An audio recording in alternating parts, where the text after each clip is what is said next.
Robin Hood seeks the Curtal Friar. The stout yeomen of Sherwood Forest were ever early risers of a morn, more especially when the summer-time had come, for then in the freshness of the dawn the dew was always the brightest, and the song of the small birds the sweetest. Quoth Robin, "Now will I go to seek this same Friar of Fountain Abbey, of whom we spake yesternight, and I will take with me 4 of my good men, and these 4 shall be Little John, Will Scarlet, David of Doncaster, and Arthur a Bland. Bide the rest of you here, and Will Stutely shall be your chief while I am gone." Then straightway Robin Hood donned a fine steel coat of chainmail, over which he put on a light jacket of Lincoln green. Upon his head he clapped a steel cap, and this he covered by one of soft white leather, in which stood a nodding cock's plume. By his side he hung a good broadsword of tempered steel, the bluish blade marked all over with strange figures of dragons, winged women, and what not. A gallant sight was Robin so arrayed, I wot, the glint of steel showing here and there as the sunlight caught brightly the links of polished mail that showed beneath his green coat. So, having arrayed himself, he and the 4 yeomen set forth upon their way, Will Scarlet taking the lead, for he knew better than the others whither to go. Thus, mile after mile, they strode along, now across a brawling stream, now along a sunlit road, now adown some sweet forest path, over which the trees met in green and rustling canopy, and at the end of which a herd of startled deer dashed away, with rattle of leaves and crackle of branches. Onward they walked with song and jest and laughter, till noontide was past, when at last they came to the banks of a wide, glassy, and lily-padded stream. Here a broad beaten path stretched along beside the banks, on which path laboured the horses that tugged at the slow-moving barges, laden with barley meal and what not, from the countryside to the many-towered town. But now, in the hot silence of the midday, no horse was seen, nor any man besides themselves. Behind them and before them stretched the river, its placid bosom ruffled here and there by the purple dusk of a small breeze. "Now, good uncle," quoth Will Scarlet at last, when they had walked for a long time beside this sweet bright river, "just beyond yon bend ahead of us is a shallow ford, which in no place is deeper than thy mid-thigh, and upon the other side of the stream is a certain little hermitage, hidden amongst the boxy tangle of the thickets, wherein dwelleth the Friar of Fountain Dale. Thither will I lead thee, for I know the way, albeit it is not over hard to find." "Nay," quoth jolly Robin, stopping suddenly, "had I thought that I should have been made to wade water, even were it so crystal a stream as this, I had donned other clothes than I have upon me. But no matter now, for after all a wetting will not wash the skin away, and what must be, must. But bide ye here, lads, for I would enjoy this merry adventure alone. Nevertheless, listen well, and if ye hear me sound upon my bugle horn, come quickly." So saying, he turned and left them, striding onward alone. Robin had walked no farther than where the bend of the road hid his good men from his view, when he stopped suddenly, for he thought he had heard voices. He stood still and listened, and presently heard words passed back and forth betwixt what seemed to be 2 men, and yet the 2 voices were wondrously alike. The sound came from over behind the bank, that here was steep and high, dropping from the edge of the road a 60 feet to the sedgy verge of the river. "'Tis strange," muttered Robin to himself after a space, when the voices had ceased their talking. "Surely there must be 2 people that spoke the one to the other, and yet methinks their voices are mightily alike. I make my vow that never have I heard the like in all my life before. Truly, if this twain are to be judged by their voices, no 2 peas were ever more alike. I will look into this matter." So saying, he came softly to the river bank, and laying him down upon the grass, peered over the edge and down below. All was cool and shady beneath the bank. A stout osier grew, not straight upward, but leaning across the water, shadowing the spot with its soft foliage. All around grew a mass of feathery ferns, such as hide and nestle in cool places. And up to Robin's nostrils came the tender odour of the wild thyme that loves the moist verges of running streams. Here, with his broad back against the rugged trunk of the willow tree, and half hidden by the soft ferns around him, sat a stout, brawny fellow, but no other man was there. His head was as round as a ball, and covered with a mat of close-clipped, curly black hair that grew low down on his forehead.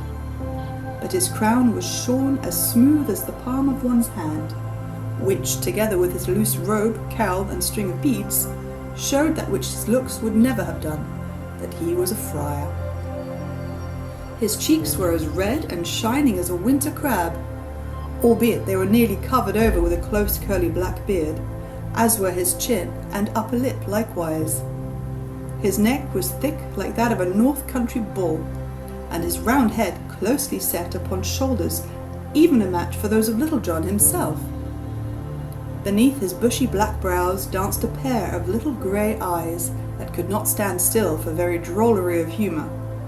No man could look into his face and not feel his heartstrings tickled by the merriment of their look. By his side lay a steel cap, which he had laid off for the sake of the coolness to his crown.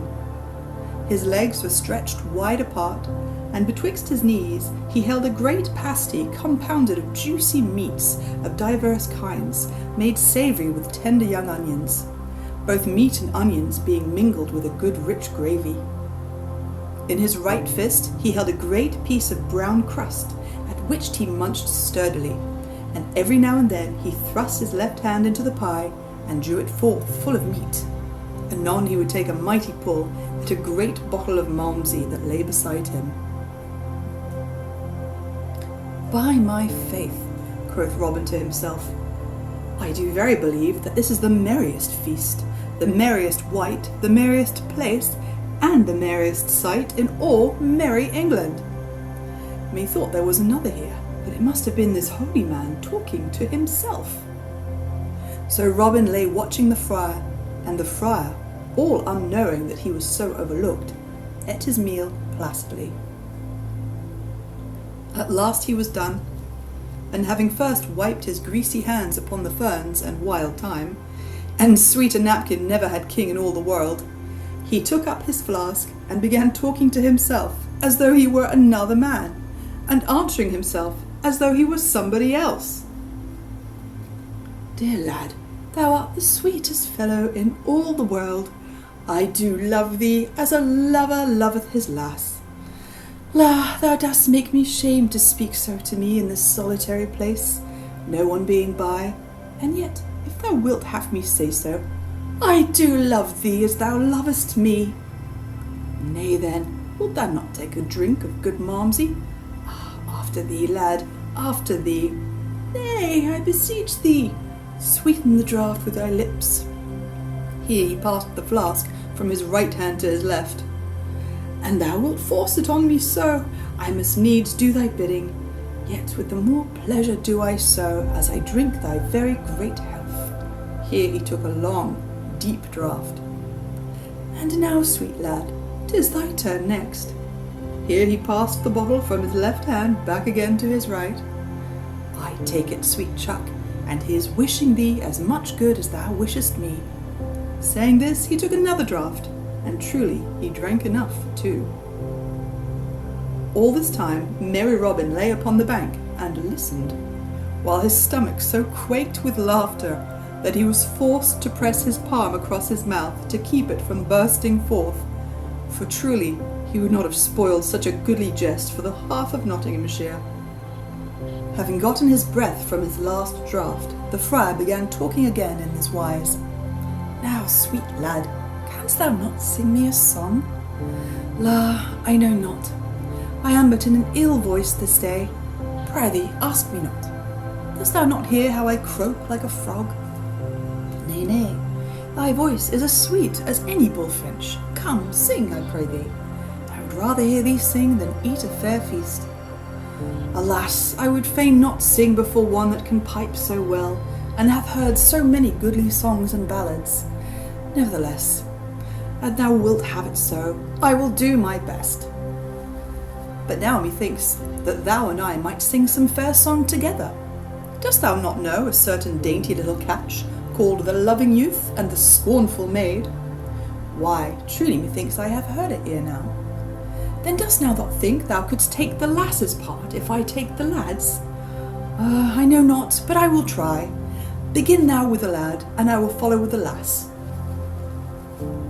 Then singing first with a voice deep and gruff, and anon in one high and squeaking, he blithely trolled the merry catch of the loving youth and the scornful maid. It's wilt thou come with me, my love, and it's wilt thou, love, be mine, for I will give unto thee, my love, gay knots and ribbons so fine. I'll woo thee, love, on my bended knee, and I'll pipe sweet songs to none but thee. Then it's hark, hark, hark to the winged lark, and it's hark to the cooing dove, and the bright daffodil groweth down by the rill. So come thou and be my love. Now get thee away, young man so fine. Now get thee away, I say. For my true love shall never be thine, and so thou hadst better not stay. Thou art not a fine enough lad for me, so I'll wait till a better young man I see. For it's hark, hark, hark to the winged lark, and it's hark to the cooing dove, and the bright daffodil groweth down by the rill, yet never I'll be thy love. Then straight will I seek for another fair she, for many a maid can be found, and as thou wilt never have aught of me, by thee will I never be bound. For never is a blossom in the field so rare, but others are found that are just as fair.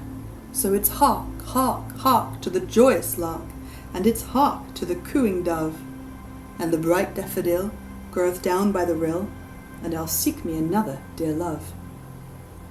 Young man, turn not so very quick away, another fair lass to find.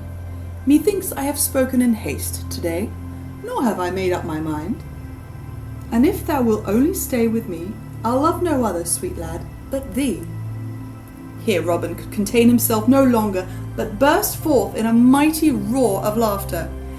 Then the holy friar, keeping on with the song, he joined in the chorus, and together they sang, or as one might say, bellowed.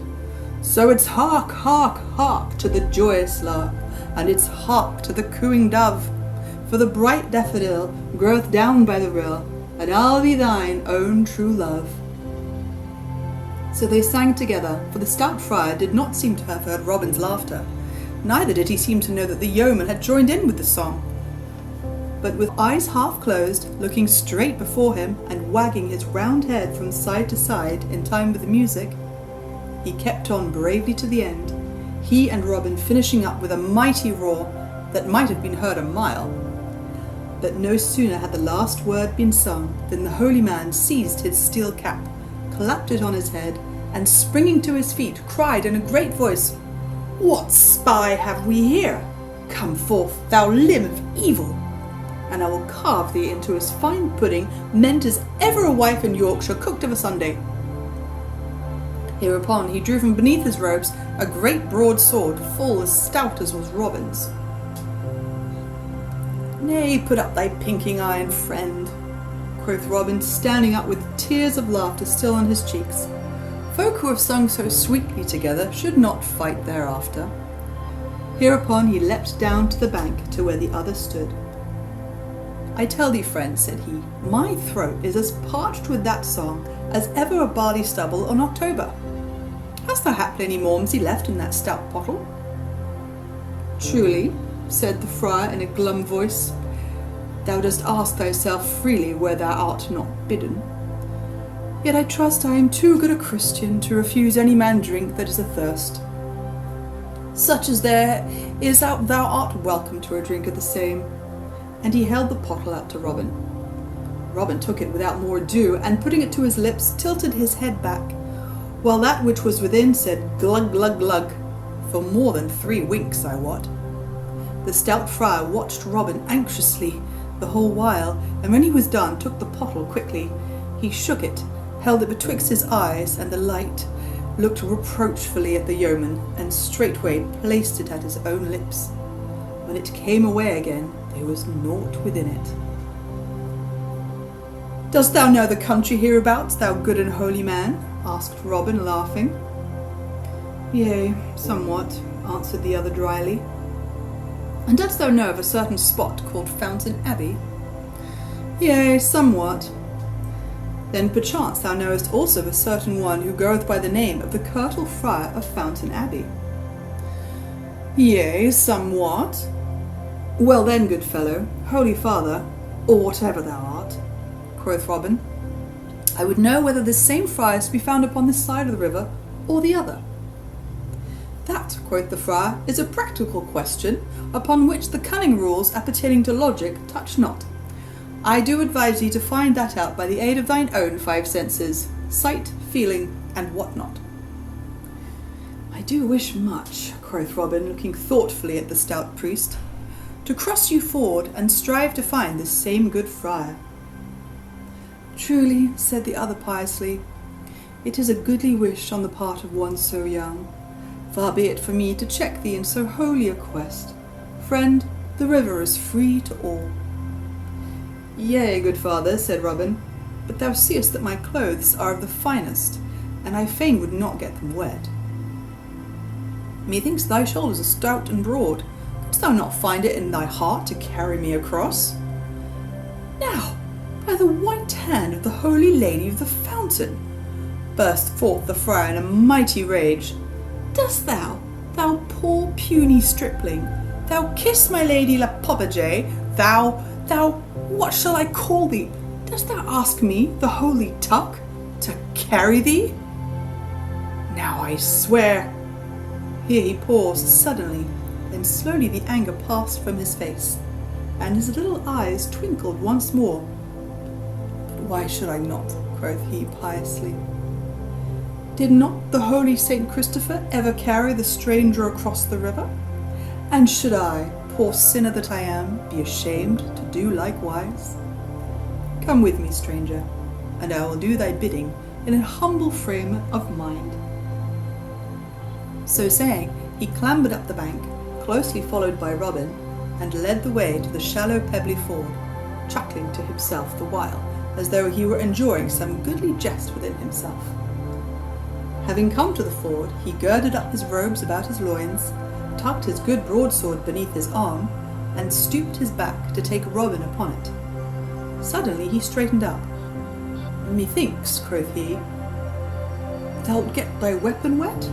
Let me tuck it beneath mine arm along with mine own. Nay, good father, said Robin, I would not burden thee with aught of mine but myself. Dost thou think, said the friar mildly, that the good Saint Christopher would have sought his own ease so? Nay, give me thy tool as I bid thee, for I would carry it as a penance to my pride. Upon this, without more ado, Robin Hood unbuckled his sword from his side, and handed it to the other, who thrust it with his own beneath his arm.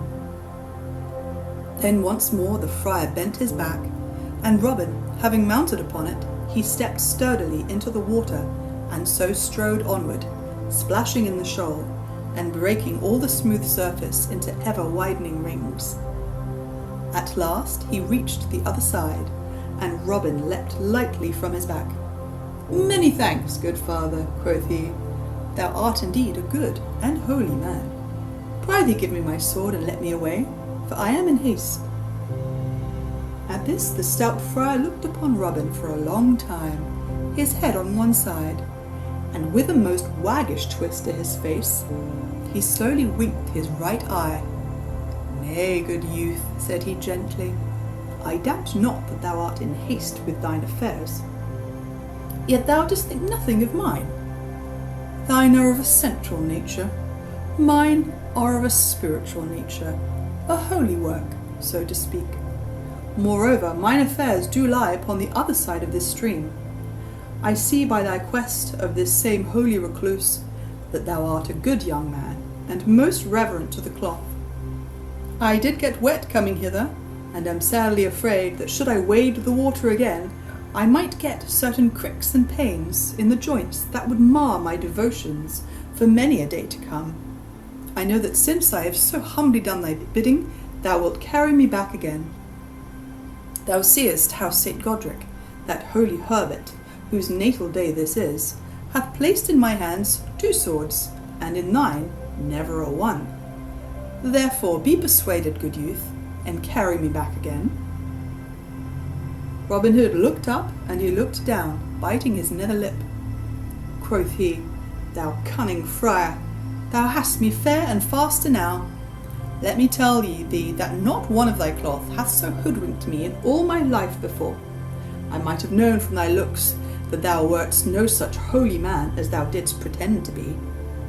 Nay, interrupted the friar, I bid thee speak not so scurrilously neither, lest thou mayest perchance feel the prick of an inch or so of blue steel. Tut, tut, said Robin, speak not so, friar. The loser hath ever the right to use his tongue as he doth list. Give me my sword, I do promise to carry thee back straightway. Nay, I will not lift the weapon against thee. Marry, come up, quoth the friar, I fear thee not, fellow. Here is thy skewer, and get thyself presently ready, for I would hasten back. So Robin took his sword again, and buckled it at his side. Then he bent his stout back, and took the friar upon it. Now I wot Robin Hood had a heavier load to carry in the friar than the friar had in him. Moreover, he did not know the ford, so he went stumbling among the stones, now stepping into a deep hole, and now nearly tripping over a boulder, while the sweat ran down his face in beads from the hardness of his journey and the heaviness of his load. Meantime, the friar kept digging his heels into Robin's sides and bidding him hasten, calling him many ill names the while. To all this Robin answered never a word, but having softly felt around till he found the buckle of the belt that held the friar's sword, he worked slyly at the fastenings, seeking to loosen them.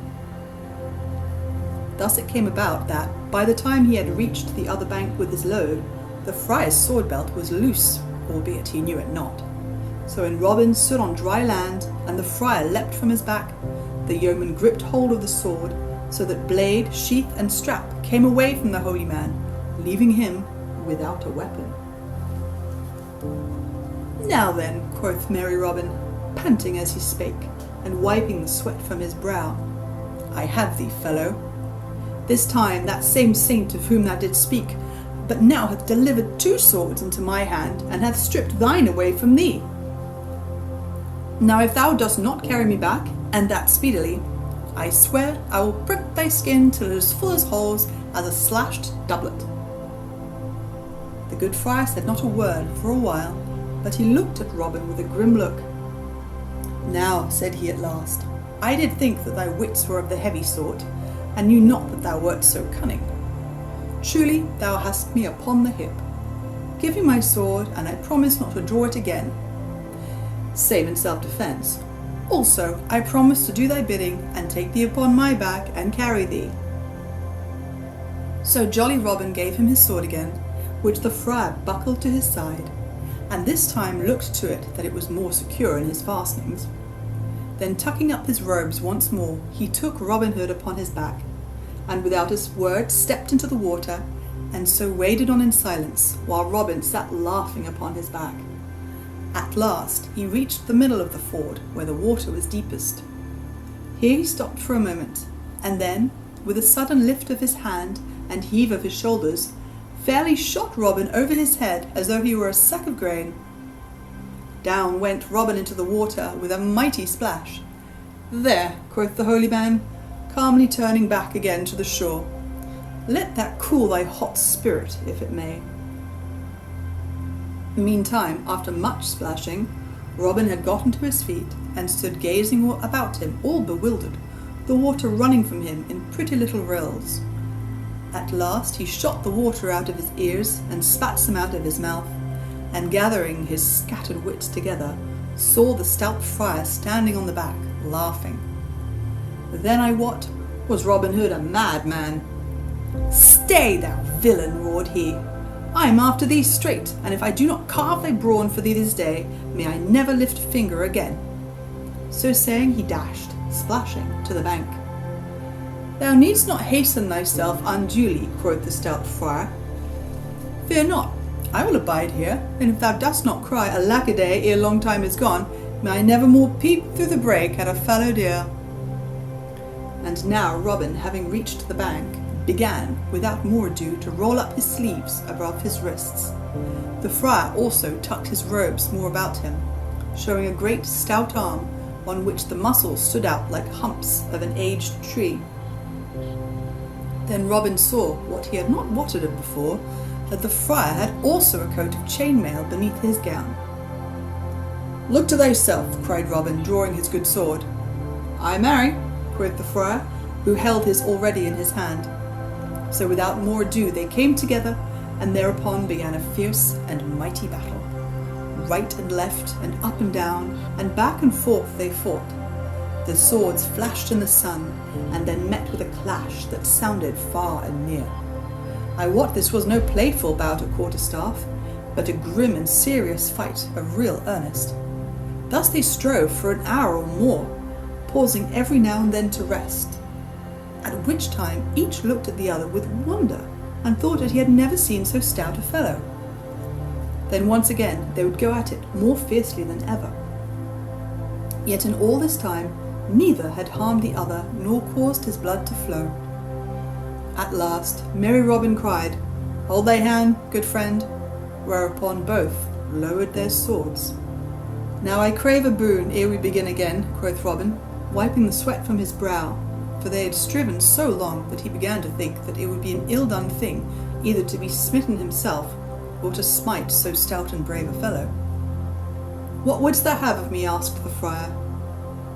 "Only this," quoth Robin, "that thou wilt let me blow thrice upon my bugle horn."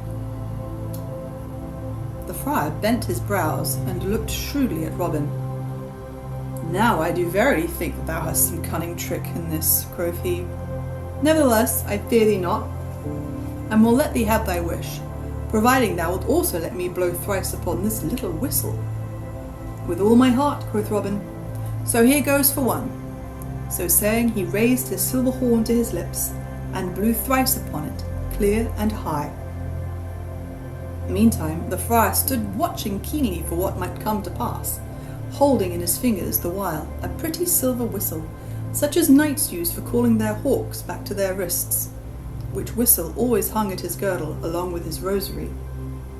Scarcely had the echo of the last note of Robin's bugle come winding back from across the river, when 4 tall men in Lincoln green came running around the bend of the road, each with a bow in his hand and an arrow ready nocked upon the string.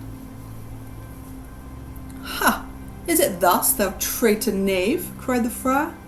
"Then marry, look to thyself." So saying, he straightway clapped the hawk's whistle to his lips, and blew a blast that was both loud and shrill.